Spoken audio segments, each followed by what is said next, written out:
Harvard বিশ্ববিদ্যালয় ১৬৩৬ সালে অক্টোবরের ২৮ তারিখ প্রতিষ্ঠা হওয়া বিশ্ববিদ্যালয়টির বয়স এখন প্রায় ৩৮৮ বছর।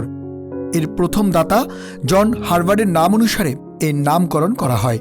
এর প্রভাব, সম্পদ এবং বিভিন্ন র্যাঙ্কিংয়ের কারণে হার্ভার্ডকে বিশ্বের অন্যতম মর্যাদাপূর্ণ বিশ্ববিদ্যালয় হিসেবে প্রতিষ্ঠিত করেছে। আমেরিকার ম্যাসাচুসেটসের বোস্টনের ক্যামব্রিজে হার্ভার্ড ইয়ার্ডে প্রধান ক্যাম্পাস অবস্থিত, যার আয়তন প্রায় ২০৯ একর।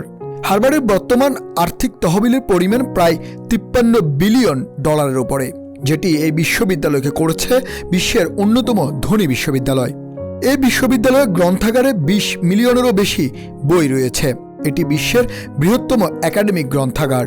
হার্ভার্ডের ১২টি একাডেমিক অনুষদে পেশাদার সহ প্রায় ২১৬টি ডিগ্রি দেওয়া হয়। হার্ভার্ডের প্রাক্তন শিক্ষার্থী, শিক্ষক ও গবেষকদের মধ্যে রয়েছেন ১৮৮ জন billionaire, John F Kennedy, Frank D Roosevelt, W Bush, Barack Obama সহ ৮ জন আমেরিকান প্রেসিডেন্ট, ২৪ জন রাষ্ট্রপ্রধান, ৩১ জন সরকার প্রধান। এছাড়া ফেসবুক, গুগল সহ অসংখ্য প্রতিষ্ঠানের প্রধান এই বিশ্ববিদ্যালয়ের ছাত্র। এছাড়া ১৬২ জন সাবেক শিক্ষার্থী নোবেল পুরস্কার জিতেছেন, ৪৮ জন পুলিৎজার পুরস্কার জিতেছেন, ৭ জন ফিল্ড মেডেল, ২৫২ জন মার্শাল স্কলার, ৪৬টি গোল্ড মেডেল সহ ১০৮টি অলিম্পিক পদকজয়ী পড়েছেন এই বিশ্ববিদ্যালয়ে। বর্তমানে এই বিশ্ববিদ্যালয়ের শিক্ষার্থী প্রায় ২২,০০০। বিশ্বের বিভিন্ন দেশের মেধাবীদের স্বপ্ন থাকে এই ক্যাম্পাসে পড়াশোনা করার, গবেষণা করার, কিন্তু সে স্বপ্ন বাস্তবায়ন কঠিন হলেও অসম্ভব নয়। এক তথ্য মতে হার্ভার্ডে আন্ডারগ্রেড, পোস্ট গ্রেড ও পিএইচডি লেভেলে বাংলাদেশি শিক্ষার্থী আছেন মাত্র ২৫ থেকে ৩০ জনের মতো। এখানে রয়েছে হার্ভার্ড বাংলাদেশি স্টুডেন্ট অ্যাসোসিয়েশন। কঠিন প্রতিযোগিতার মধ্য দিয়ে ভর্তি হতে হয় এই বিশ্ববিদ্যালয়ে, আর এর মধ্যে যারা সুযোগ পান তারা লাল সবুজের পতাকার গর্বের প্রতীক। তেমনি দুজন মেধাবী বাংলাদেশি ছাত্র খন্দকার নাজমুস নবী পড়েছেন ঢাকার government laboratory school, Notre Dame college ও ঢাকা বিশ্ববিদ্যালয়ে। পরে গণিতে শিক্ষকতা করেছেন বাংলাদেশ প্রকৌশল বিশ্ববিদ্যালয় বুয়েটে। বর্তমানে হার্ভার্ড স্কুল অ্যান্ড পাবলিক হেলথের অধীনে পিএইচডি করছেন। অন্যদিকে রওশন ইয়াজদানি পড়েছেন খুলনার নৌবাহিনী স্কুল অ্যান্ড কলেজে। পরে রাজশাহী বিশ্ববিদ্যালয়ে ইংরেজি বিভাগে পড়াশোনা শেষ করে এখন হার্ভার্ডে ওয়ার্ল্ড লিটারেচার অ্যান্ড ইন্টারডিসিপ্লিনারি হিউম্যানিটিজে গবেষণা করছেন। এই তরুণরা কিভাবে বিশ্বের সেরা বিশ্ববিদ্যালয়ে জায়গা করে নিলেন, চলুন জেনে আসি। আমি এই মুহূর্তে দাঁড়িয়ে আছি বিশ্বের সবচেয়ে সেরা বিশ্ববিদ্যালয় এবং নামকরা বিশ্ববিদ্যালয়, এবং যেখানে পড়ার জন্য বিশ্বের সব ছাত্রছাত্রীদের স্বপ্ন থাকে। সেই স্বপ্নের বিশ্ববিদ্যালয় হার্ভার্ড বিশ্ববিদ্যালয়, এবং এই হার্ভার্ড বিশ্ববিদ্যালয়ের যে ল স্কুলের সামনে আমরা দাঁড়িয়ে আছি TVN24 নিয়ে। আপনাদেরকে একটা কথা বলে রাখি, সেটি হচ্ছে এই হার্ভার্ড বিশ্ববিদ্যালয় এমন একটা বিশ্ববিদ্যালয় যে শুধু মানুষ গড়ার কারিগর না, পুরো পৃথিবী গড়ার কারিগর বলা হয়। কারণ পৃথিবীর যত বড় বড় আবিষ্কার বলেন, ইনোভেশন বলেন বা গবেষক বলেন, সব তৈরি করেছে এই হার্ভার্ড।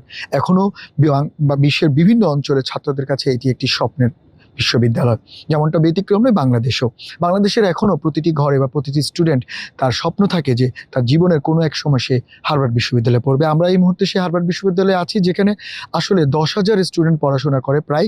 তার মধ্যে বাংলাদেশের সংখ্যা খুবই কম, হাতে গোনা যায় এরকমই বলা যায়। কিন্তু তার মধ্যেও ব্যতিক্রম রয়েছেন কিছু স্টুডেন্ট যারা বিভিন্ন রকমের চ্যালেঞ্জকে জয় করে এই স্বপ্নের বিশ্ববিদ্যালয়ে নিজেদের পা রেখেছেন। আমরা এই মুহূর্তে যেখানে আছি, আমাদের সঙ্গে দুজন এই হার্ভার্ড বিশ্ববিদ্যালয়ের ছাত্র রয়েছেন, গবেষক রয়েছেন। আমরা শুনবো তাদের কাছে যে তাদের এই স্বপ্নযাত্রার গল্প, তারা কিভাবে এই বিশ্বের সেরা বিশ্ববিদ্যালয়ে নিজেদের পা ফেলেছেন এবং কিভাবে নিজেদের এই চ্যালেঞ্জগুলোকে জয় করেছেন। এবং সেই সঙ্গে আপনারা যারা নতুন ছাত্রছাত্রীরা রয়েছেন, আপনারা যারা বাংলাদেশে স্বপ্ন দেখছেন যে বিশ্ববিদ্যালয়ে পড়ার জন্য, আপনারা কি কি করতে পারেন, আসলে ওনাদের থেকে আমরা সেগুলো জানার চেষ্টা করব। আমাদের সঙ্গে রয়েছেন নবী ভাই এবং রওশন ভাই, ওনারা দুজনই এখানে গবেষক হিসেবে রয়েছেন। আমরা আজকে সারাদিন আমাদের এই অনুষ্ঠানে আমরা চেষ্টা করব ওনাদের থেকে এসব বিভিন্ন বিষয় জানতে। নবী ভাই, যেমনটা আমরা বলছিলাম যে গবেষক আপনারা গবেষণার জন্য আসছেন, আবার অনেকে আন্ডার গ্রাজুয়েটের জন্য আসে। এই যে যারা আসে, তারপরেও এটা আমরা একটু আগে বললাম খুবই কম সংখ্যায়। এত দেশের মানুষ থাকতে মানে বাংলাদেশের এই সংখ্যাটা কম কেন? মানে আপনারা তো অনেক বছর পড়াশোনা করছেন বা আপনারা অনেক স্টুডেন্টের সঙ্গে মিশেছেন, বাংলাদেশের স্টুডেন্টের সংখ্যা কম হার্ভার্ডে থাকার কারণ কি? আসলে হার্ভার্ড হচ্ছে এখন আমি বলবো one of the top universities in the world. So আমরা যখন অ্যাজ এ কম্পিটিশনে আসি, তখন কিন্তু আদার ইন্টারন্যাশনাল স্টুডেন্টদের সাথে আমাদের কম্পিট করতে হয়। তো আমরা বাংলাদেশ ছোট্ট দেশ, যদিও অনেক সম্ভাবনাময় স্টুডেন্টরা সেখানে আছে, কিন্তু তারপরও আমরা দেখতে পাই যে আসলে আমাদের যখন কম্পিটিশন করতে হয়, তারাও আবার অনেক গুণে, অনেক স্কিলস তাদের। তো আমাদের মূল কম্পিটিশন যদি বলি, যে আমাদের হার্ভার্ডের অনেক সংখ্যক চাইনিজ স্টুডেন্টস আছে, তো তাদের ব্যাকগ্রাউন্ড স্কিলস সেগুলো অনেক ক্ষেত্রে দেখা যায় যে আমাদের থেকে হয়তো অনেক কয়েক গুণে বেশি। তো তখন তাদের সাথে যখন আমাদের কম্পিটিশন করতে হবে, আমরা যারা পোটেনশিয়াল ক্যান্ডিডেটস আছি, তাদেরকে কিন্তু সেই স্কিলসগুলোতে তখন আরো বেশি করে মানে তাদেরকে ছাড়িয়ে যেতে হবে। তো বলবো আমার কাছে যেটা মনে হয়েছে যে তারা অনেক গ্লোবাল কম্পিটিশন করে আসে।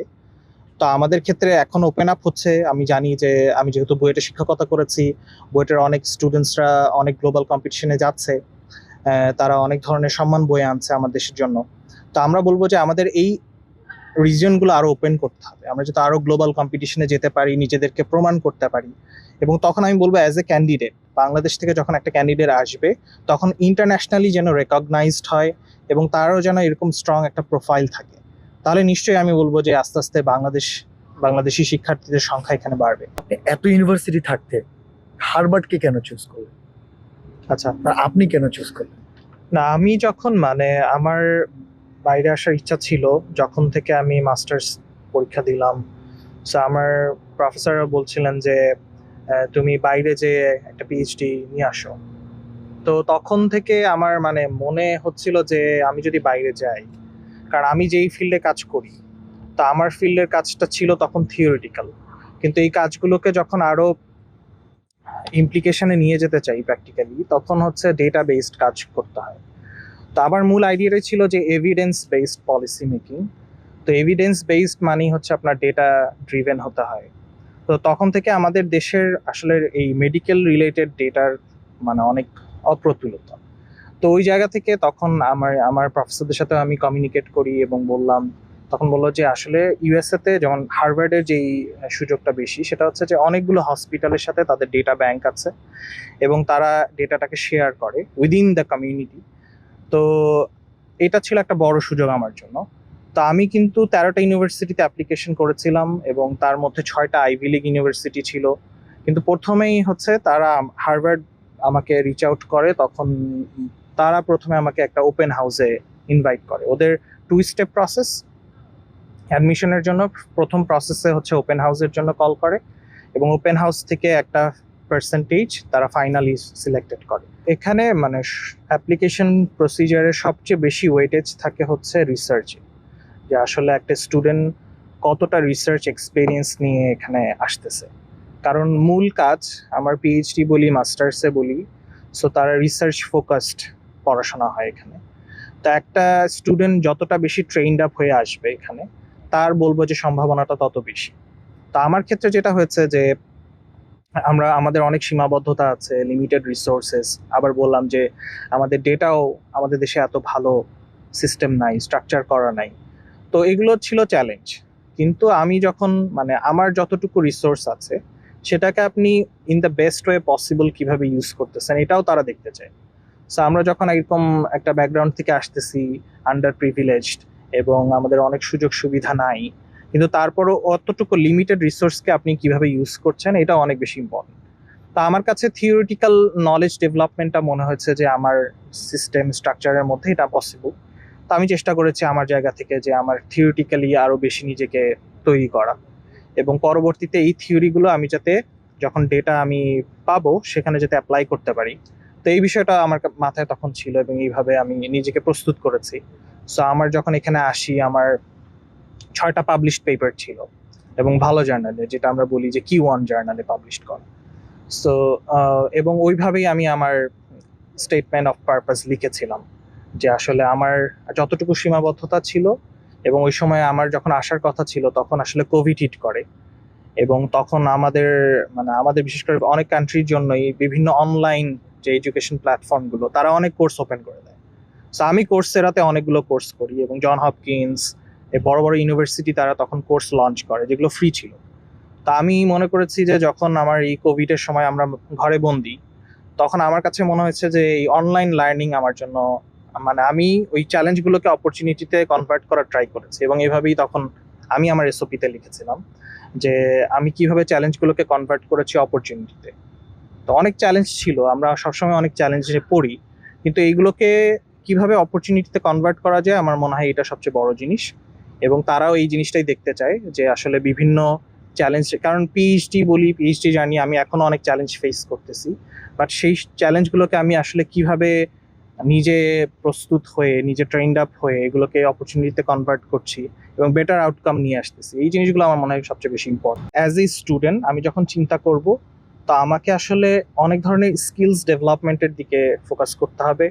যে আমাদের রিসোর্স থেকে যতটুকু লিমিটেড রিসোর্স আছে, এখন আমি বলবো যে অনলাইনে অনেক সুযোগ আছে, কেউ যদি শিখতে চায় তাহলে সেই অপরচুনিটিসগুলো আছে, তো তাকে সেগুলো শিখতে হবে, নিজেকে আরও ডেভেলপ করতে হবে স্কিলস, এবং রিসার্চের প্রতি আরো বেশি ফোকাস করতে হবে। এই ধরনের চ্যালেঞ্জ রয়েছে, কিন্তু তার পাশাপাশি যেমন আন্তর্জাতিকভাবে যে প্রতিযোগিতা, সেই প্রতিযোগিতাটা ওভারকাম করা কিভাবে সম্ভব? আমার ফিল্ডটা তো একটু ডিফারেন্ট, অর্থাৎ আমি ইউনিভার্সিটিতে ইংরেজি সাহিত্যে পড়াশোনা করেছি। পরবর্তীতে ইংরেজি ভাষা শিক্ষা, যেটাকে আমরা ইংলিশ ল্যাঙ্গুয়েজ টিচিং বলি, ইএলটি, সেটার উপরে আমি মাস্টার্স করেছি, এবং তারপরে আমি আরেকটা মাস্টার্স করছি, এটা বিশ্ব সাহিত্যের উপরে, একটু জোরে বলা যায় ওয়ার্ল্ড লিটারেচার। World literature. তো আসলে আমাদের, আপনার যদি প্রশ্নটার আমি এক্স্যাক্ট অ্যাপ্রোপ্রিয়েট দিকে যদি যাবার চেষ্টা করি যে কিভাবে ওভারকাম করা, আমি এখন যে প্রতিষ্ঠানের সাথে কাজ করতেছি এখানে, সেটা হচ্ছে ইনস্টিটিউট ফর ওয়ার্ল্ড লিটারেচার, এবং এখানে যে প্রফেসররা আছেন, এটা আসলে ডিপার্টমেন্ট অফ কম্পারেটিভ লিটারেচারের একটা অংশ। তো এই বিশ্ব সাহিত্যের যে বর্তমান ধারণা, অর্থাৎ এটা একটা থিওরিটিক্যাল ডেভেলপমেন্ট আছে, অর্থাৎ 1832-তে আমরা, মানে 1832 সনে আমরা প্রথম এই কনসেপ্টটা পাই হচ্ছে জার্মান ফিলোসফার, কবি, আমরা সবাই জানি, আমরা গেটে নামে পরিচিত উনি আমাদের কাছে। ফ্রেঞ্চ নামটা হচ্ছে উলফগ্যাং ফন গুয়েতে। সো তো ওনার যে কনসেপ্টটা ছিল যে now it's time, I mean ওই সময়কার পারিপার্শ্বিক অবস্থার মধ্যে উনি লোকাল লিটারেচার বা ন্যাশনাল লিটারেচার থেকে ঊর্ধ্বে উঠে লিটারেচারকে একটা ইন্টারন্যাশনাল বা বর্ডারলেস, হেজিমনিলেস একটা সিচুয়েশন, একটা প্ল্যাটফর্মে ওপেন করবার যে স্বপ্ন দেখেছিলেন বলতে পারি, বা উনি ভিশন বলতে পারি আমরা এটাকে, যে উনি বলছিলেন যে okay, the coming world is not for any specific national literature, it's going to be for world literature. আমি কোট করছি না, মানে এটা ভাবানুবাদ করলাম ওনার বক্তব্যে। তো সেখান থেকেই যে কনসেপ্টের মাধ্যমে পরবর্তীতে আমরা সময়ে সাহিত্যের বিভিন্ন আমি বলবো যে স্টাডির, সাহিত্যকে পড়ার বা পঠনের বিভিন্ন রকম পদ্ধতি দেখেছি, বা বিভাগ, ডিসিপ্লিনারি ওয়ে দেখেছি। যেমন আপনি কালচার স্টাডিজের নাম শুনে থাকবেন, আমরা কম্পারেটিভ লিটারেচারের নাম শুনে থাকবেন, বা আপনি ট্রান্সলেশন স্টাডিজ নাম শুনে থাকবেন, এরিয়া স্টাডিজ, এইগুলো কিন্তু সবই সাহিত্যকে পড়ারই ভিন্ন ভিন্ন পদ্ধতি। তো সেটা থেকে এই 2000 সাল পরবর্তী সময়, বা আমি এটাকে বলবো যে গত শতকের শেষ দশকে, গত শতাব্দীর শেষ দশকে এসে আমরা যেই জায়গাটাতে দাঁড়িয়েছি বিশ্ব সাহিত্য, সেটাকে একটা পূর্ণাঙ্গতা দিয়েছেন প্রফেসর ডেভিড ড্যামরোস। উনি এখানকার ইনস্টিটিউট ফর ওয়ার্ল্ড লিটারেচারের একজন প্রফেসর, এবং বর্তমান আমরা যে থিওরিটিকে নিয়ে কাজ করছি, বা এই বিশ্ব সাহিত্য যে থিওরি নিয়ে কাজ করছেন, তার মূল প্রবক্তা আমরা বলতে পারি। তো এই কনসেপ্টটা হার্ভার্ডেরই কনসেপ্ট। এই কনসেপ্টটা, এই যে আমরা বর্তমান সময়ের যে কনসেপ্টের কথা বলছি, এটা professor David ড্যামরোসেরই concept.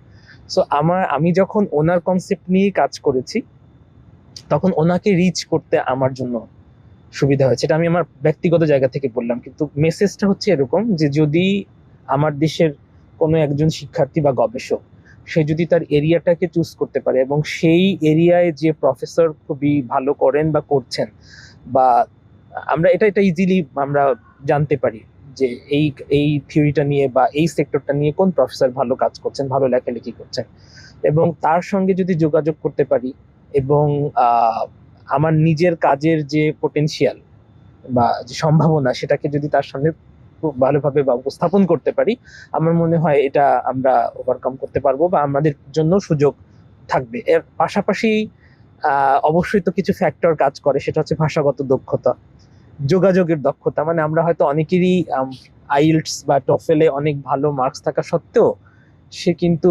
Communication skill develop করতে পারছে না, অর্থাৎ ভাষা দক্ষতা আর যোগাযোগের দক্ষতাটাকে আমরা অনেক সময় গুলিয়ে ফেলি, বাট এটা ভিন্ন, এবং আমরা অনেকে মনে করি যে এক, কিন্তু আসলে ভীষণভাবে আলাদা।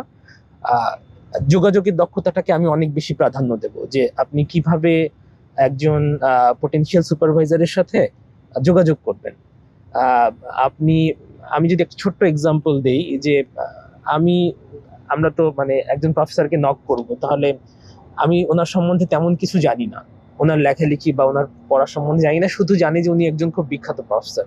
তা আমি তাকে ইচ্ছা প্রকাশ করলাম যে আমি আপনার সঙ্গে কাজ করতে চাই। উনি কিন্তু বিষয়টাকে পজিটিভলি নেবেন না। আমাকে আগে ওনার উপরে স্টাডি করতে হবে, যে উনি কি করেন, উনি কি লিখেছেন এখন পর্যন্ত, ওনার সব থেকে পোটেনশিয়াল লেখা কোনটা, ওনার সব থেকে ইম্পর্টেন্ট সাইট কোনটা, উনি এখন কোন প্রজেক্টটা নিয়ে কাজ করছেন। আমি যদি আমার বক্তব্যে, আমার যোগাযোগে ওই জায়গাগুলোকে কানেক্ট করতে পারি, তাহলে কিন্তু আমার প্রফেসর বুঝতে পারবেন যে না, সে পড়াশোনা করছে বা সে জানার চেষ্টা করছে, সে বোঝার চেষ্টা করছে, তাকে সুযোগ দেওয়া যেতে পারে। এটা একটা সিম্পল স্ট্র্যাটেজি বলে আমার কাছে মনে হয়। তো এই আমাদের অনেক ক্ষেত্রেই, আমি বলবো না, আমি মনে করি যে আমাদের দেশের স্টুডেন্টদের, শিক্ষার্থী বা গবেষকদের প্রচুর সম্ভাবনা আছে, কারণ তারা দক্ষ, তারা মেধাবী।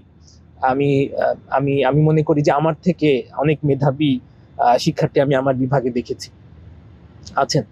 আহ, তো কিন্তু অনেক সময় আমরা ওই প্রকৃত যোগাযোগটা করতে পারছি না, মানে যেভাবে করা উচিত সেভাবে হয়তো করে উঠতে পারছি না, বা আমার যে দক্ষতাটাকে আছে সেটাকে প্রকাশ করতে পারছি না। আপনারা কাজ করেছেন এবং সফল হয়েছেন। আচ্ছা, তারপরে এখানে আমি যেমনটা বললাম, অল্প সংখ্যক ছাত্র, কিন্তু সেই ছাত্র যারা পড়ছেন তাদেরকে অর্গানাইজ করার জন্য আপনারা কিন্তু এখানে একটা অর্গানাইজেশন গড়ে তুলছেন এবং সেগুলো নিয়ে আপনারা মোটামুটি কাজও করছেন। তো একটু যদি আমাদেরকে একটু একটু বলতেন যে আপনাদের এই অর্গানাইজেশনের কি অবস্থা, বা আমি নবী ভাই থেকেও জানতে, পরে আপনার থেকেও জানতে, যে আপনারা যে একটা সংগঠন গড়ে তুলছেন বাংলাদেশের ছাত্রদের, সেই সংগঠনে কেমন রয়েছে ছাত্রছাত্রী এবং আপনারা কি ধরনের কাজ করছেন? তো আমি 2022 সালে হার্ভার্ডে আসি। তখন আসার পরে আমিও যেই স্বপ্নটা নিয়ে এসেছিলাম, এবং এখানে অনেক কমিউনিটি বেসড অনেক অর্গানাইজেশন আছে, স্টুডেন্ট গ্রুপ। তো এখানে তখন ইউনিভার্সিটি ওয়াইড স্টুডেন্ট অর্গানাইজেশন করার জন্য যে নিয়মটা ছিল যে কারেন্ট স্টুডেন্ট 30 জন হতে হয়। তো আমাদের তখন মানে আমি যখন আসি তখন এতজন স্টুডেন্ট এখানে ছিল না। তো আমি চেষ্টা করেছি অনেকভাবে এই কমিউনিটি বেসড অর্গানাইজেশনটা করার জন্য। কিন্তু পরবর্তীতে তখন আমি যখন থার্ড ইয়ারে আসলাম, আমার পিএইচডির 3য় বর্ষে, তখন দেখলাম যে আমাদের আস্তে আস্তে স্টুডেন্ট সংখ্যা বেড়েছে এবং আমরা যেতে পারি। তখন আমরা অ্যাপ্লিকেশন করলাম, যখন এখন কারেন্ট স্টুডেন্ট অ্যারাউন্ড 30 স্টুডেন্টস আছে। তো তাদেরকে নিয়েই আমাদের অ্যাপ্লিকেশনটা সাবমিট করতে হয়েছিল, এবং সেখান থেকেই হার্ভার্ড বাংলাদেশি স্টুডেন্টস অ্যাসোসিয়েশনের পদযাত্রা শুরু। এবং আমরা এটা শুরু করি আমাদের 21শে ফেব্রুয়ারিতে এই বছরেরই, এবং সেখানেই একটা আমাদের মিত্তাল ইনস্টিটিউটে আমাদের প্রোগ্রাম হয়, এবং সেখান থেকে আমরা আমাদের যাত্রা শুরু করি। আচ্ছা, তো আপনারা এই যে শুরু করলেন, তা আপনাদের এখন লক্ষ্য কি? আপনারা কি ধরনের কাজ করবেন? আপনারা কি বাংলাদেশের স্টুডেন্টদের সঙ্গে হার্ভার্ডের স্টুডেন্টদের কানেকশন তৈরিতে সাহায্য করবেন কিনা, বা যারা পড়তে চায় হার্ভার্ডে তাদের জন্য কোনো টিপস দেয়া বা তাদেরকে সহায়তা করার কোনো ব্যবস্থা করবেন কিনা? অবশ্যই। মানে আমার কাছে যেটা মনে হয়েছে, অনেক ক্ষেত্রে আমাদের ইনফরমেশন গ্যাপটা থেকে যায়। তো আমাদের যেহেতু এখানে স্টুডেন্টদের থাকার কারণে আমরা সেই ইনফরমেশনটা আমরা দিতে পারি আমার দেশের স্টুডেন্টদের জন্য, যে আসলে এখানে অ্যাডমিশন প্রসেসটা কী ধরনের স্কিলস থাকলে তারা এখানে আসতে পারবে, এবং তারা যখন অ্যাপ্লিকেশনটা সাবমিট করবে কী ক্রাইটেরিয়ার উপর বেশি তারা জোর দেয়। এবং আমরা রিসার্চ বেসড অনেক কথাবার্তা বলি, কিন্তু আমাদের দেশের মানে এখানকার স্টুডেন্টদের জন্য যে এই অপরচুনিটিগুলো, বড় বড় ফার্মে তারা কিন্তু রিসার্চ ইন্টার্নশিপ করতে পারে। এখানে আমার একটা আমাদের এখানে কোর্স ছিল যেটা আমি টিচ করলাম এই সামারে। তো সেটা ফর হাই স্কুল স্টুডেন্টস, এবং তাদেরকে আমরা শেখাচ্ছি data science, intro to data science. তো আমরা যখন তাদেরকে পড়াচ্ছি, তো তারা কিন্তু এই যে কোলাবোরেশন করছে, হাই স্কুলদের সাথে কোলাবোরেশন করছে। তো বড় বড় ইউনিভার্সিটিগুলোর এরকম একটা প্রজেক্ট থাকে, তারা কিন্তু এই পাইপলাইনটাকে রেডি করে, যে আসলে এখানে তাদেরকে কিন্তু সেভাবে ট্রেন আপ করা হয়। তো আমাদের দেশের ট্রেনিংটা আমি বলবো যে সেগুলো মিসিং আছে এখনো। তো আমাদের যারা বড় বড় ইউনিভার্সিটিতে আছে, এই সুযোগগুলো কিন্তু তৈরি করতে হবে, যাতে বাইরের ইউনিভার্সিটি থেকে আগে থেকে তারা গবেষণায় সম্পৃক্ত হতে পারে, নিজেদেরকে আরো সমৃদ্ধ করতে পারে। এবং তারপরে তখন তারা যারা অ্যাপ্লিকেশন করবে, তখন অবশ্যই তাদের মানে প্রোফাইলটা অনেক স্ট্রং থাকবে। আরেকটা জিনিস হচ্ছে যে রওশন ভাই উনি যেমনটা বললো যে যে আমাদের এই কোলাবোরেশনের একটা গ্যাপ থেকে যায়, যে এই স্টুডেন্টদের সঙ্গে, বিশেষ করে হাই স্কুল স্টুডেন্ট বা যারা আপকামিং আছে, তো সেই গ্যাপটা তো আমরা ইউনিভার্সিটি স্টুডেন্টদেরকেও দেখি। আপনি বললেন যে কমিউনিকেশন এবং ল্যাঙ্গুয়েজ লার্নিং দুটো এক না, তো এই জায়গাটাতে আমাদের ঘাটতিটা আসলে কেন মনে হয় আপনার আসলে? পুরোপুরি একমত। যে বিষয়গুলো উল্লেখ করেছেন আমি তার সঙ্গে 2 বা 3টা পয়েন্ট হয়তো অ্যাড করতে চাই। প্রথম, এইখানে দক্ষতার যে জায়গাটা, ভাষাগত দক্ষতা থেকে যদি শুরু করি, আমরা আমাদের দেশে বাংলার পাশাপাশি হয়তো ইংরেজি ভাষায় দক্ষ হচ্ছি, কিন্তু আমি এখানে হার্ভার্ডে আসার পরে লক্ষ্য করে দেখলাম যে আমার যারা কলিগস, মানে যাদের সঙ্গে আমি কাজ করছি, তারা প্রায় প্রত্যেকেই ইংরেজির পাশাপাশিও জার্মান, ফ্রেঞ্চ, স্প্যানিশ সহ আরো বিভিন্ন ভাষায় দক্ষ, বলতে, পড়তে, লিখতে, মানে সব বিষয় দক্ষ। সো এবং তাদের অনেকের মাতৃভাষা হয়তো যে কোনো একটা, এর মধ্যে হয়তো তার কেউ ফ্রান্স থেকে এসছে, ফ্রেঞ্চ বা স্প্যানিশ, কিন্তু তার ইংরেজিও ভালো, তার জার্মানও ভালো, বা তার আরো 2-একটা ভাষার দক্ষতা আছে। শুধু ভাষাগত দক্ষতার কথা বলবো না, আমি বলবো এক্সট্রা কারিকুলার অ্যাক্টিভিটিসের কথা, যেটা আমার কাছে মনে হয় যে আমাদের অনেক ভালো ছাত্র, অনেক মেধাবী ছাত্রেরও একটা বড় ল্যাকিংস। অর্থাৎ নিজেকে, আমি যে যোগাযোগের ব্যাপারটা আপনাকে কিছুক্ষণ আগে বলছিলাম, এই যে নিজেকে প্রকাশ করার জন্য প্রকৃতপক্ষে যোগাযোগ দক্ষতাটাকে অর্জন করার জন্য এক্সট্রা কারিকুলার অ্যাক্টিভিটিসের ভীষণ প্রয়োজন আছে বলে আমি বোধ করি, যেটা আমাদের শিক্ষা প্রতিষ্ঠানগুলোতে পলিসিগতভাবে থাকলেও আমি বলবো যে প্র্যাকটিক্যালি বা এক্সিকিউশনে অনেক কম দেখা যায়, বা আমাদের ভালো ছাত্ররা হয়তো শুধুমাত্রই পড়াশোনাটার উপরে অনেক বেশি ফোকাস করছে, কিন্তু পাশাপাশি যে নিজের মানসিক দক্ষতা, নিজেকে নেতৃত্ব প্রদানের দক্ষতা, টিমে আর কি, অর্থাৎ দলগতভাবে কাজ করার যে দক্ষতা এবং নিজেকে দলগতভাবে প্রকাশ করার যে দক্ষতা, এই দক্ষতাগুলো যে অর্জন করাটাও জরুরি, এই জায়গাটাতে আমার কাছে ল্যাক মনে হয়েছে। তো ভাষাগত একটা ব্যাপার আমি আপনাকে যদি অ্যাড করলাম, যে আমার কাছে মনে হয়েছে যে আমাদের ইংরেজি ভাষার পাশাপাশি, যেটা আপনি জানেন যে অনেক দেশেই এই কালচারটা আছে, কিন্তু আমাদের দেশে কিন্তু এখনো ওইভাবে শুরু হয়নি, গড়ে ওঠেনি। বিশেষ করে আমি রাজশাহী বিশ্ববিদ্যালয়ে পড়াশোনা করেছি, আমি একটু পেরিফেরিটাকে বলতে পারবো, হয়তো ঢাকা শহরে কালচারটা একটু আলাদা হতে পারে, কিন্তু কত পার্সেন্ট মানুষ সেটা, কতজন অলিয়াস প্রসেসে যে ফ্রেঞ্চ শিখছে অথবা জার্মান শিখছে।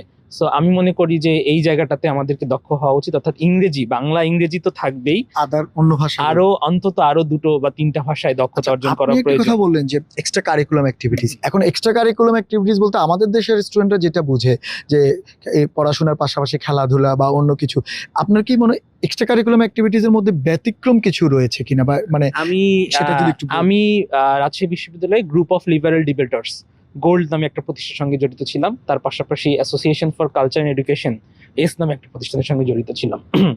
দুটোই একটা ডিবেট বেসড অর্গানাইজেশন গোল্ড, আর একটা থিয়েটার বেসড অর্গানাইজেশন। আমার কাছে মনে হয়েছে যে আমার পড়াশোনার পাশাপাশি আমার যে ধারণা, আইডিয়া বললে আর কি আরো ভালো বোঝা যাবে, সেই আইডিয়াটাকে এক্সপ্রেস করার জন্য ডিবেট একটা বড় গুরুত্বপূর্ণ ভূমিকা পালন করে। অবশ্যই আমি খেলাধুলা তো করবোই, সেটা আমার শারীরিক মানে শক্তি বলি বা শারীরিক সুস্থতার একটা ব্যাপার আছে, কিন্তু মানসিক জায়গাটা এবং এই যে যোগাযোগ এবং কর্মদক্ষতা সবকিছুকে মিলিয়ে যদি বলি, তাহলে সেখানে আমি বলবো যে এই ধরনের এক্সট্রা কারিকুলার অ্যাক্টিভিটিস, অর্থাৎ আমি বলতে চাচ্ছি যে কেউ থিওরিটিক্যাল কার্যক্রমের সঙ্গে যুক্ত হতে পারে, কেউ ডিবেট, বিশেষ করে ডিবেটটাকে আমি বেশি প্রাধান্য দিয়ে থাকি এই কারণে যে যেখানে নিজের যুক্তিকে তথ্যের আলোকে যাচাই করে নেবার সুযোগ আছে, সেখানে আমি ভুল হলে আমার যে মেনে নেওয়ার প্রবণতা এবং অন্য আরেকজন ঠিক হলে সেটাও যে মেনে নেওয়ার প্রবণতা, এটা তৈরি করে বলে আমার কাছে মনে হচ্ছে, যেটা আমাদের অনেকের মধ্যেই থাকে না, অনেক শিক্ষিত মানুষের মধ্যেও থাকে না। কিন্তু আপনি হয়তো ডিবেট করতে পারছেন, আপনি যে বিষয়ে পড়েছেন আপনার অনেক সময় ছিল হয়তো, বা কারণ আপনি ইংলিশ লিটারেচারে পড়েছেন, কিন্তু আমি যদি নবী ভাই বলে, উনার আসলে যে বিষয় পড়ছে, উনার আসলে অনেক থিসিস করতে হয়, অনেক টিচারদের সঙ্গে অনেক কানেক্ট করতে হয়, অনেক স্টুডেন্ট চাইলেও, বিশেষ করে আমাদের সায়েন্স ফ্যাকাল্টি যারা পড়ে বা এই যে বুয়েটে পড়ে বা মেডিকেলে পড়ে, তাদের এত বেশি হোমওয়ার্ক থাকে, এত বেশি কাজ থাকে, চাইলেও এই ধরনের অ্যাক্টিভিটিসের সঙ্গে জড়িত হতে পারে না, কিন্তু সেটা কিন্তু জরুরি, যেভাবেই হোক টাইম ম্যানেজমেন্ট একটা ফ্যাক্টর। কিন্তু আবার একটা জিনিস হচ্ছে, এর পাশাপাশি অনেকেই বলে যে এই হার্ভার্ডে ভর্তি হতে হলে প্রথম যে জিনিসটা হচ্ছে পাবলিকেশনটার উপরে গুরুত্ব দেওয়া। এখন সেটা কি ধরনের পাবলিকেশন বলতে কি আমরা বই লেখা বা জার্নালে পাবলিকেশন, এগুলো কি আপনি বলছেন, না এর বাইরে আরো কিছু নতুনত্ব থাকা উচিত বলে মনে করেন? আমি মানে আরেকটু এক্সট্রা কারিকুলার অ্যাক্টিভিটিসের কথা একটু বলে নিব, যে এখানে কিন্তু আমাদের হার্ভার্ড অ্যাথলেটিক্স নামে আছে, যারা অলিম্পিকে যাচ্ছে, তো হার্ভার্ড কিন্তু ওটাকেও রিপ্রেজেন্ট করে। তো তারা চায় এমন ক্যান্ডিডেট এখানে আসুক যারা কিনা অ্যাথলেটিক্সে খুব ভালো। তো এটা একটা পার্ট। এবং আমি বলবো যে এখানে যে অ্যাপ্লিকেশনটা হয়, এটাকে বলে হলিস্টিক রিভিউ প্রসেস।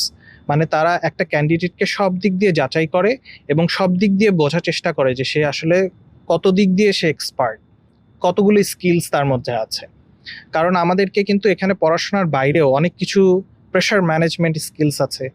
এখানে আছে যে সে আসলে যে প্রচুর স্ট্রেসে কাজ করতে হয়, সো আসলে তার স্ট্রেস ম্যানেজমেন্টটা কেমন। তো এই জন্য কিন্তু তাহলে আসলে তাকে বিভিন্ন ব্যাকগ্রাউন্ড থেকে এই অভিজ্ঞতাগুলো নিয়ে আসতে হয়।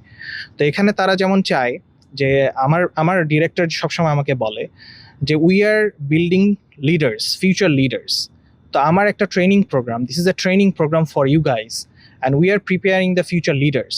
সো আমরা যদি এক একটা প্রোগ্রাম যদি এটাই তাদের মূল মোটিভ থাকে বা অবজেক্টিভ থাকে যে তারা ফিউচার লিডার যে বানাতে চাচ্ছে, তো একটা লিডারকে তো সব কিছু বুঝতে হবে, তো সব কিছু সম্বন্ধে তার জ্ঞান থাকতে হবে। তো তার মানে এখন কোনো কিছু যদি সে না পারে তাকে শিখে নিতে হবে, তার শেখার সেই ইচ্ছাটা থাকতে হবে যে না আমি যে কোনো সময় যে কোনো স্কিলস শিখে নিতে পারবো।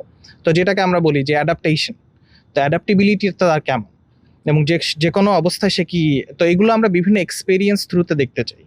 তো অনেকে দেখা যায় যে অনেক বড় বড় অর্গানাইজেশন ইন্টার্নশিপ করে, কেন? তাদের আসলে শেখার জায়গাটাই হচ্ছে যে একটা বড় অর্গানাইজেশন কিভাবে চালাচ্ছে তারা। তো সেখান থেকে তার অভিজ্ঞতাগুলো আসে এবং সেখান থেকে তার ব্যাকগ্রাউন্ড প্রোফাইলগুলো স্ট্রং হয়। তো এটা একটা বিষয়।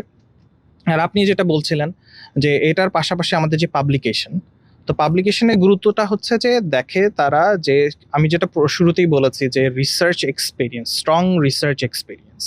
তো এখানে আমার সাথে যারা আমার কলিগ আছে, আমার কোহর্টমেট আছে, তারা দেখা গেছে ফাইজারে কাজ করছে ভ্যাকসিনের এফিকেসির উপরে। তো সেরকম একটা মানে আমার একটা কলিগ আছে, তো আমি বলবো যে সে কিন্তু তার ক্ষেত্রে সেই সুযোগটা ছিল যে ফাইজারে যে সে একটা ইন্টার্নশিপ করতে পেরেছে। আমার দেশের স্টুডেন্টদের জন্য তো সেই অপরচুনিটিটা নাই। তাহলে সে কি করবে? তাহলে তাকে কিন্তু প্রথম চেষ্টা করতে হবে যে কোনো কোলাবোরেশন অপরচুনিটি তার কাছে আছে কিনা, বিভিন্ন বড় প্রফেসরের সাথে কাজ করার সুযোগ আছে কিনা। তো এটা যদি তার কাছে না থাকে, আমি বলবো যে অনলাইন লার্নিং শিখে একটা জিনিস নিজে ইমপ্লিমেন্ট করা নিজে থেকে। তো পাবলিকেশনটা অবশ্যই তার ফিল্ডে হতে হবে এবং ভালো একটা রিনাউন্ড জার্নালে হতে হবে, যেটা আমরা আমাদের সায়েন্সে বলি যে Q1 জার্নাল। তো আমার নিজেও যখন অনেক বড় বড় মেডিকেল জার্নালে পাবলিকেশনস ছিল, সেগুলো কিন্তু কাজ করেছে আমার অ্যাপ্লিকেশনে। আমি বলবো যে কারণ এবং কাজগুলো হতে হবে রিসেন্ট কাজ, যেটা রওশন ভাই বলছিলেন যে একটা প্রফেসরের সাথে আপনার রিসার্চ ইন্টারেস্টটা অ্যালাইন করতে হয়।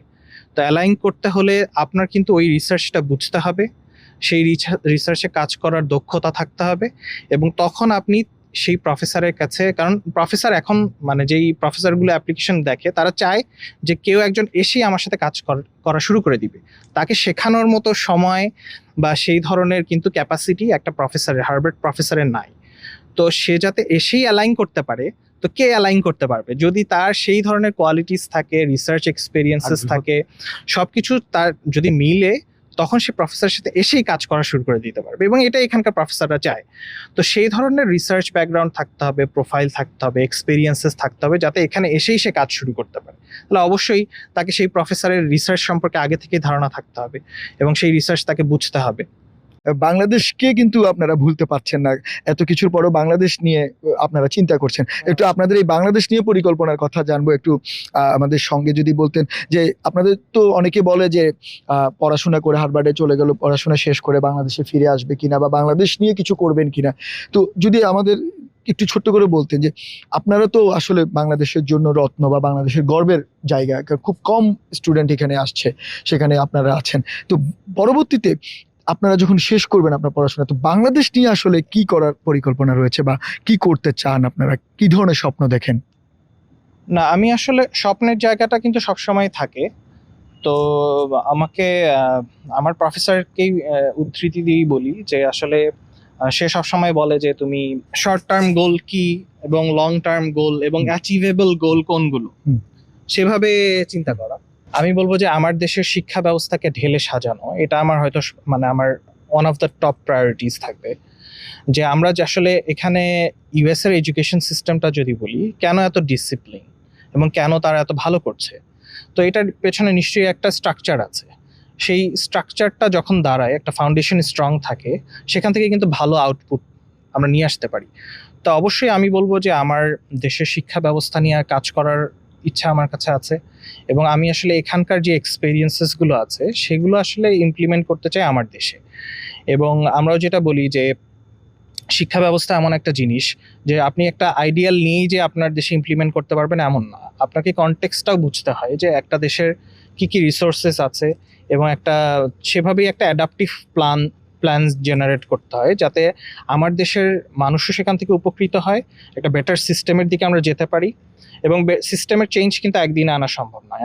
আমিও বুয়েটে কাজ করেছি, বুয়েটের অনেক সম্ভাবনায় স্টুডেন্ট সেখানে আছে। তো আমি বলবো যে স্ট্রাকচারাল চেঞ্জেসগুলোর মানে ধীরে ধীরে আমাদেরকে অ্যাডাপ্ট করতে হবে। তো আমার স্বপ্নের জায়গাটা বলবো যে আমি চাই যে আমার বড় একটা মানে একটা অংশ যাতে হার্ভার্ডে আসতে পারে, তাহলে সেই পাইপলাইনটা কি আমরা রেডি করতে পারছি কিনা, তাদেরকে কি আমরা সেভাবে ট্রেন আপ করতে পারছি কিনা যে তারা হার্ভার্ডে আসার জন্য প্রস্তুত, তা সেগুলো নিয়ে কাজ করা।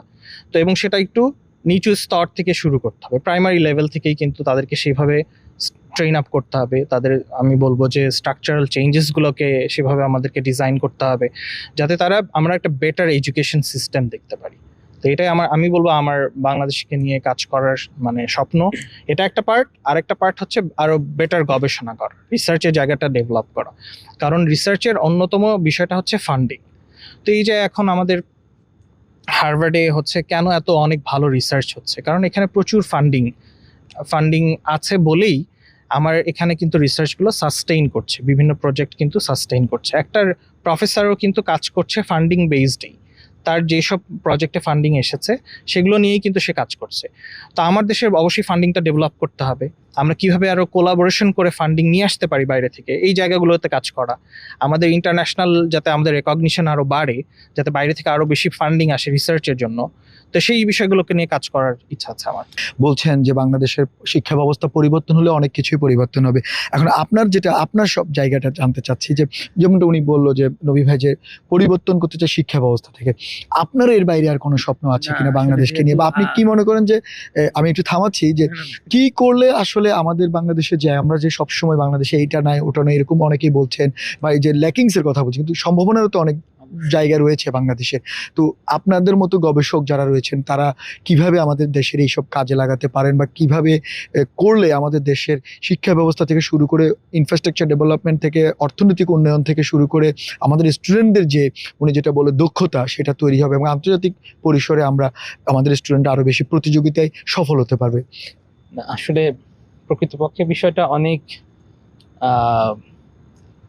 কিভাবে বলা উচিত, হয়তো ভাস্ট। আসলে এটা মানে একটা বড় প্রজেক্ট, এটা একবারে যে চট করে করে ফেলা সম্ভব মানে বিষয়টা overnight সম্ভব না। এটা সম্ভব নয়।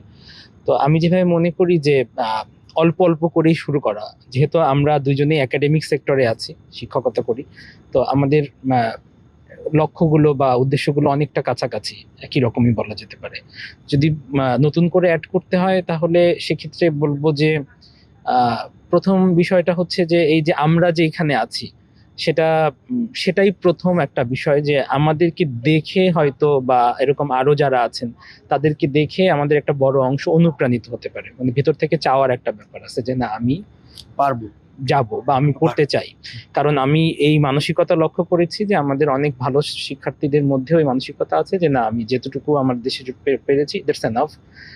মানে হয়তো আমি বলছি না যে দেশের বাইরে গিয়ে তারা অনেক বেশি কিছু শিখবে, কিন্তু এই যে বিভিন্ন ধরনের সংস্কৃতির সঙ্গে পরিচয় হওয়া, এখান থেকে যে শেখার আছে বা বিভিন্ন নতুন জায়গা থেকে যে শেখার আছে, নতুন কারিকুলাম থেকে যা শেখার আছে, এই জায়গাটা আমরা সেটা তারা করছি। মিস করছেন। কিন্তু আপনি আসলে বাংলাদেশের ক্ষেত্রে কিভাবে অবদান রাখছেন? আচ্ছা, প্রথম কথা হচ্ছে যে এই যে আমি আসলে উত্তর একই রকম হয়ে যাবে যে এখান থেকে যা শিখছি, এখানে যে প্যাটার্নটা দেখছি, আমরা তো কাজ করছি এবং কাজের পাশাপাশি কাজ থেকে অবজার্ভ দেখছেন, করছি যে তারা কিভাবে ডেভেলপ করছে, হ্যাঁ, কেন তাদের এখানকার প্রফেসরদের টিচিং লার্নিং স্টাইলটা কিরকম, তাদের রিসার্চ প্রসেসটা কিরকম, এবং তারা কোন ধরনের বিষয়গুলোকে নিয়ে রিসার্চ করছে। অর্থাৎ আমি যদি একটা ছোট্ট এক্সাম্পল দিই, যে আমরা আমাদের দেশে, আমার সেক্টর থেকে দিচ্ছি, আমাদের দেশে আমরা এখনো বিদেশি সাহিত্য বলতে বেসিক্যালি ইংরেজি সাহিত্যকেই বুঝি। ঢাকা ইউনিভার্সিটি বা রাজশাহী বিশ্ববিদ্যালয়ে উর্দু, পালি বা তিবেতান এর মতো কিছু ভাষা থাকলেও সেখানে বা ভাষা বিভাগে কতজন শিক্ষার্থী ভর্তি হতে চায় বা কতজন ভর্তি হয় বা পড়ে বা নতুন ভাষা শেখে, সেক্ষেত্রে মানে আমি যেটা বলতে চাচ্ছিলাম যে আমাদের এখানে কিন্তু এখনো কম্পারেটিভ লিটারেচার নিয়ে কোনো ডিপার্টমেন্ট নাই, ওয়ার্ল্ড লিটারেচার নিয়ে বিশেষ কোনো ডিসিপ্লিন নাই। সো এই যে আমার প্রথম যে একটা অবদান আমি বলতে পারি যে আমি করতে চাই যে এই বিভিন্ন ভাষার যে সাহিত্য, সেই জায়গাটাকে তার একটা ছড়িয়ে দিতে মূল্যায়ন বা তার যে সেটাকেও যে পড়ার প্রয়োজনীয়তা আছে, তার সঙ্গে আমরা আমাদের বাংলা বা ইংরেজি সাহিত্যকে কম্পেয়ার করে যে পাঠ করতে পারি, সেটাকে এই যে মানে ওয়ার্ল্ড লিটারেচার যেটা আমি পড়ছি, যে বিশ্ব সাহিত্য, এবং বিশ্ব সাহিত্যের সঙ্গে যে শুধু সাহিত্য জড়িত নয়, এর সঙ্গে সংস্কৃতি কালচার যেমন জড়িত, তার সাথে অর্থনীতি জড়িত। একটা ছোট্ট উদাহরণ যদি দেই, যে আমরা সারা বিশ্ব এখন সমস্ত সাহিত্য ইংরেজি ভাষায় পড়ছে, ট্রান্সলেটেড ল্যাঙ্গুয়েজ বা ট্রান্সলেটেড টেক্সট পড়ছে, তো আমরাও সেটাই করছি। তো এইখানে একটা বড় ধরনের রাজনীতি এবং অর্থনীতিও জড়িত আছে। তো আমরা যারা সাহিত্য পড়ছি, সাহিত্য সেক্টরের সঙ্গে, অর্থাৎ আমি বলবো যে ইন্টারডিসিপ্লিনারি স্টাডিজের কথা, অর্থাৎ কিভাবে একটা ডিসিপ্লিনের সঙ্গে আরো ডিসিপ্লিনগুলোকে কানেক্ট করে পড়া যেতে পারে। আদারওয়াইজ আমার দেশে আগামী 10 বছরে হিউম্যানিটিজের, আমি যেই সেক্টরে পড়াই, এটার কোনো ভবিষ্যৎ নেই। কিন্তু আপনি জানেন বিভিন্ন বিশ্ববিদ্যালয়ে হিউম্যানিটিজ ডিপার্টমেন্ট আর নতুন করে ওপেন করা হচ্ছে না। যে বিভিন্ন বিশ্ববিদ্যালয়ে যেগুলো ওপেন করা হয়েছে সেগুলোকেও প্রশ্ন করা হচ্ছে যে কেন, একটা আপনি রিসেন্ট খবরে দেখে থাকবেন যে বিজ্ঞান প্রযুক্তি বিশ্ববিদ্যালয়ে কেন সাহিত্য বা দর্শনের মতো বিভাগ থাকবে। মানে আপনি হ্যাঁ। বলছেন যে বিশেষ সাহিত্য বিশ্ববিদ্যালয়গুলো খুবই প্রয়োজন। হ্যাঁ, বিশেষ সাহিত্য বিশ্ববিদ্যালয়ের কথা না, আমি বলছি যে বিশ্ববিদ্যালয়ে, সেটা যেরকম বিশ্ববিদ্যালয় হোক, সেখানে সব ধরনের স্টাডিজের প্রয়োজন আছে। আমরা যে ইঞ্জিনিয়ারিং, এমআইটি তো আসলে বেসিক্যালি ইঞ্জিনিয়ারিং বা টেকনোলজিক্যাল সাবজেক্টের জন্য বিখ্যাত, কিন্তু আপনি গিয়ে দেখেন সেখানে দর্শন বা সাহিত্য পড়ানো হয়। কিন্তু আমার মনে হয় যে আমাদের দেশের অনেক জায়গাতেই এই কনসেপ্টটার একটা ঘাটতি হচ্ছে। তারা মনে করছেন যে না, শুধুমাত্র বিজ্ঞান বা প্রযুক্তিগত বিষয়ের উপরেই বেশি প্রাধান্য দেওয়া দরকার, সেক্ষেত্রে মানবিক বা সামাজিক বিজ্ঞানের যে বিষয়গুলো আছে তাদের প্রতি গুরুত্বটা কম দেওয়া হচ্ছে। আমি আমার জায়গা থেকে চেষ্টা করব যে এই দুটো বিষয় যে সমানভাবে আমাদের জন্য গুরুত্বপূর্ণ সেটাকে তুলে ধরা, এবং আসলে সামনে যে আমরা সময়টাকে পেতে যাচ্ছি, আমাদের পরবর্তী জেনারেশন যে সময়টা সামনে পাবে, সেখানে একক কোনো সাবজেক্ট রাজত্ব করতে পারবে না, বা তাদের দক্ষতা যে ইন্টারডিসিপ্লিনারি অনেকগুলো বিষয় দক্ষ হবে, সেই কিন্তু মানে জ্ঞানের রাজ্যে দক্ষ হবে, ভালো হবে, ভালো করতে পারবে। ধন্যবাদ রওশন ভাই, ধন্যবাদ নবী ভাই। আসলে আপনাদের সঙ্গে কথা বললে সময় ফুরিয়ে যায়। আমি জানি আপনারা অনেক ব্যস্ত, এর মধ্যেও আমাদের টিভিএন 24-কে আপনারা সময় দিয়েছেন, আপনারা বলেছেন আপনাদের স্বপ্নের কথা, সেই সঙ্গে আপনারা দেশের জন্য কি করতে চান, সেই সঙ্গে নতুনরা যারা ভর্তি হতে চায় তাদের জন্য আপনারা অনেকগুলো পরামর্শ দিয়েছেন। আশা করি আপনাদের এই পরামর্শ তারা শুনবে। দর্শক, আপনারা এতক্ষণ দেখলেন, আসলে আমরা কথা বলছিলাম আমাদের বাংলাদেশেরই গর্ব এবং বাংলাদেশেরই ছাত্র যারা এই হার্ভার্ডে নিজেদের অবদান রাখছেন, এবং ওনারা যেমনটা বলছেন যে একটা ছাত্র বা ছাত্রী যাকে এই বিশ্ববিদ্যালয়ে ভর্তি হবার জন্য সর্বপ্রথম যেটা দরকার, যার স্বপ্ন, আর সেই স্বপ্ন বাস্তবায়নের জন্য স্বপ্নের পথে যে চ্যালেঞ্জগুলো রয়েছে সেগুলোকে উত্তরণ করা। আর সেটি অসম্ভব কিছু নয়, যদি বাংলাদেশের যে লিমিটেশন রয়েছে সেটার মধ্যেও সম্ভব। আপনারা শুনলেন এতক্ষণ তারা সেই পরামর্শ দিয়েছেন, আপনারা সেটা পরামর্শ যদি মেনে চলেন এবং আপনারা যদি সেই স্বপ্ন দেখেন, তাহলে এই স্বপ্নের বিশ্ববিদ্যালয় ক্যাম্পাসে হার্ভার্ডেও বাংলাদেশের ছাত্রদের জয় জয়কার হবে এক সময়। আর যতজন ছাত্র রয়েছে, হয়তো আগামীতে তার দ্বিগুণ তিগুণও হতে পারে, সে সম্ভাবনা রয়েছে। আজ এই পর্যন্তই। সিবিএনের সঙ্গে থাকার জন্য আপনাদের সবাইকে ধন্যবাদ। টিভিএন 24 টেলিভিশন দেখতে আজই কল করুন 7187776556। লগ ইন করুন www.totalcablebd.com। নিউ ইয়র্ক থেকে সম্প্রচারিত টিভিএন 24 টেলিভিশন বিশ্বজুড়ে বাঙালির কণ্ঠস্বর।